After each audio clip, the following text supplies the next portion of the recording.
और मैं क्या करता था कि जैसे 2 घंटे का प्ले है तो बहुत बोलना है उसमें, बहुत ज़्यादा बोलना है, तो मैं पोर्शन वाइज रिहर्स करता था। फिर अगर जब पोर्शन रेडी हो जाता था तो मैं पकड़ लेता था किसी को, जैसे आपको पकड़ लिया और पकड़ के आपको सुनाया। फिर आपके चेहरे को देखता था कि आप कहाँ कहाँ मेरे साथ है और कहाँ कहाँ आपने छोड़ा मेरे को। फिर अगला पोर्शन प्रिपेयर करता, फिर किसी और को पकड़ता था। तो ऐसे करते करते करते मेरे 9 महीने लगे और मैंने वो प्रिपेयर किया। अभी वो फाइनल एक ग्रैंड रिहर्सल का दिन आ गया कि हाँ जी अब प्ले तैयार है, अब कल हम इसको दिखाएंगे पब्लिक। तो मैंने विजय तेंदुलकर साहब को बुलाया ग्रैंड रिहर्सल में कि सर आप देखिए मैंने क्या प्ले तैयार किया आपका। वो आए, उन्होंने 20 मिनट देखा, उठ के चले गए। मेरे जो डायरेक्टर थे वो बड़े परेशान कि ये क्या हो गया, ये नाराज़ तो नहीं हो गए, तो पीछे पीछे भागे उनके। तो फिर क्या हुआ सर? तो तेंदुलकर साहब ने कहा ये तो मेरा प्ले ही नहीं है, ये मेरा प्ले नहीं है, तुमने प्ले चेंज कर दिया। मैं उनके पास गया अगले दिन, मैंने कहा सर प्ले आपका ही है, कहानी आपकी है, उसके साथ करेक्टर के साथ जो जो हो रहा है वो आपने ही लिखा हुआ है, लेकिन पॉइंट ऑफ व्यू मेरा है। मेरा पॉइंट ऑफ व्यू है कि इसको अगर हम कॉमिकली देखें तो ये आदमी परेशान है। अब ऐसी यही बात है कि एक आदमी चेयर से गिरता है तो आप हंस भी सकते हैं उसके ऊपर, अब रो भी सकते हैं। तो अब ये मेरी मर्जी है कि मैं हंसाऊं या रुलाऊं। तो उन्होंने कहा कोई बात नहीं, अब तुमने इतनी मेहनत की है राकेश, तो इसके कुछ शोज़ करो, फिर देखते हैं। अब शोज़ होने शुरू हुए तो लोगों को पसंद आना शुरू हुआ, रिव्यूज़ मिलने शुरू हुए। कई पेपरों ने, किसी ने 4 स्टार दिए, किसी ने 3 स्टार दिए, किसी ने 5 स्टार दिए, और बड़े अच्छे रिव्यूज़ मिले और लोग बिल्कुल सब शोज़ मेरे तकरीबन फुल जाने लगे। तो फिर उन्होंने एक दिन फिर मुझे बुलाया और बहुत खुश हुए, तो बोले आई एम वेरी हैप्पी कि आपने ऐसा प्ले किया। फिर मुझे सबसे ज़्यादा खुशी हुई इस बात की हुई कि जब एक दिन उनकी डेथ से कुछ दिन पहले मुझे उन्होंने बुलाया अपने पास और उन्होंने कहा कि राकेश मैं अपने सब प्लेस का मंचन न्यूयॉर्क में ब्रॉडवे पे करना चाहता हूँ, तो मैं चाहता हूँ कि ये वाला नाटक भी उसमें जाए, तुम वहाँ करोगे? मैंने कहा सर मेरे लिए तो बहुत बड़े ऑनर की बात है कि मैं आपका प्ले न्यूयॉर्क में कर पाऊँ, ब्रॉडवे पे वो भी।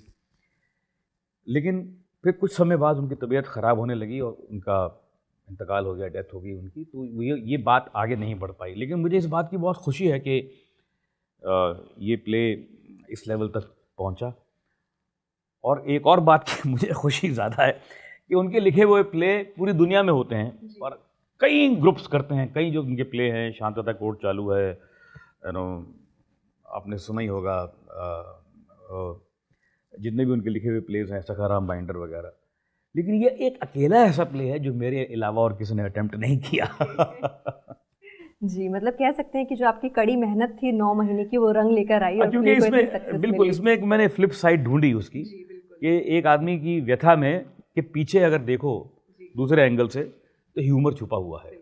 जी, लेकिन अगर मैं आपकी पर्सनल लाइफ के बारे में जानना चाहूँ, अपने विचारों में, अपनी सोच में, लाइफ के प्रति जो आपका अप्रोच है, उसमें भी कुछ चेंजेस आपने महसूस किए? चेंज ये है मैडम कि आज से 30 साल पहले मैं जितना जवान था, मैं उससे कहीं ज़्यादा जवान अब हूँ। जी, मतलब चेंज आया है, पॉजिटिव चेंज आया है। मुझे ऐसा लगता है कि मेरा करियर अभी कल शुरू होगा, अभी तो हुआ नहीं। हालांकि मुझे तकरीबन 40 साल हो गए काम करते करते, लेकिन ऐसी फीलिंग मेरे अंदर हमेशा रहती है कि अभी तो वक्त आना बाकी है दोस्त, अभी तुमने देखा ही कुछ नहीं राकेश बेदी, अभी तो टाइम आएगा।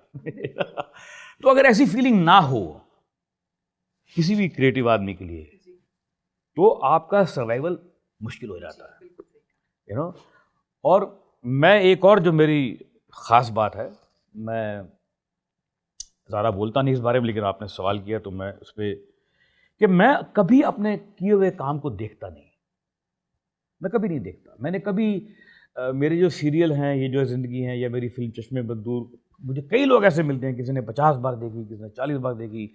जब डीवीडी का ज़माना था तो ऐसे लोग मिलते थे, देखिए साहब ये डीवीडी हमने घिस दिए, 4-4 डीवीडी घिस दिए, कितनी बार देखी हमने। लेकिन मैंने शायद 1 बार देखी हो, शायद 2 बार देखी हो, और मेरे जितने भी सीरियल हैं, अगर मैंने ये जो ज़िंदगी के पता नहीं कितने थे, 200 आई डोंट नो, मैंने 1 या 2 देखे होंगे, 4 देखे होंगे। श्रीमान श्रीमती के मैंने आज तक उसके भी 200-250 थे, मैंने 15-20 देखे होंगे। हालांकि अब सब अवेलेबल है आपके बटन पे, कंप्यूटर पे सब, लेकिन मैं अभी नहीं देखता। तो मुझे ऐसा लगता है कि जो आपने काम कर दिया उसको देखने की ज़रूरत नहीं है, फिर आपको लगता है अरे यार वो बना कितना अच्छा किया हमने, तो मैं अपने आप से इम्प्रेस होने के मूड में बिल्कुल नहीं हूँ। मुझे लगता है कि मैं उस काम से इम्प्रेस होना चाहता हूँ जो मुझे भी करना है। जी बिल्कुल। सर अभी मैं आपसे जानना चाहती हूँ कि आपकी लाइफ में जो रिलेशनशिप्स हैं, रिश्ते हैं, वो कितना महत्व रखते हैं? अपनी फैमिली के साथ, अपने फ्रेंड्स के साथ आप कितना वक्त स्पेंड करते हैं, और क्या कुछ आप करते हैं जब घर परिवार के साथ होते हैं, दोस्तों के साथ होते हैं? देखिए, रिश्तों को मैं बहुत ज़्यादा अहमियत देता हूँ, क्योंकि रिश्ते एक ऐसी चीज़ है जो कि देर तक आपकी ज़िंदगी में एक अच्छी खुशियाँ बिखेर सकते हैं। तो रिश्ते अगर आप बनाएंगे तभी आप सर्वाइव कर पाते हैं। अगर आप रिश्ते तोड़, रिश्ता इज़ लाइक अ कड़ी, like a step, like a ladder.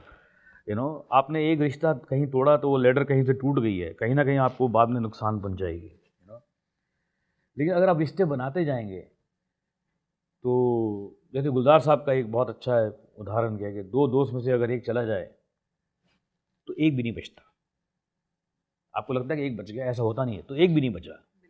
तो 2 friends minus 1 is 0, is not 1 friend.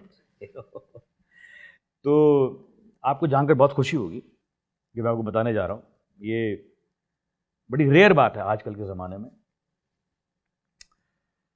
मेरे कुछ एक दोस्त हैं, कुछ थिएटर के हैं, कुछ बाहर के हैं, जिनमें से कुछ अच्छे एक्टर भी हैं। हम लोग थिएटर तो करते ही करते हैं, साथ में काम भी करते हैं, लेकिन कोशिश करते हैं कि हर मंडे को मिले। कोई काम कर रहा तो बात अलग है कि किसी का शूट है, कोई बाहर है, कोई आउटडोर में है, कुछ और है, वटेवर, किसी का फैमिली फंक्शन है, वो बात अलग है। लेकिन अगर जितने लोग फ्री हैं, हम लोग 9-10 लोग हैं, और आप ये सोचिए पिछले 30-35 साल से हम हर मंडे को मिलते हैं। और इस ग्रुप का जो नाम है वो भी सुनकर आपको मजा आएगा, उसका नाम है मंडेला। मंडेला। क्योंकि हम हर मंडे को मिलते हैं।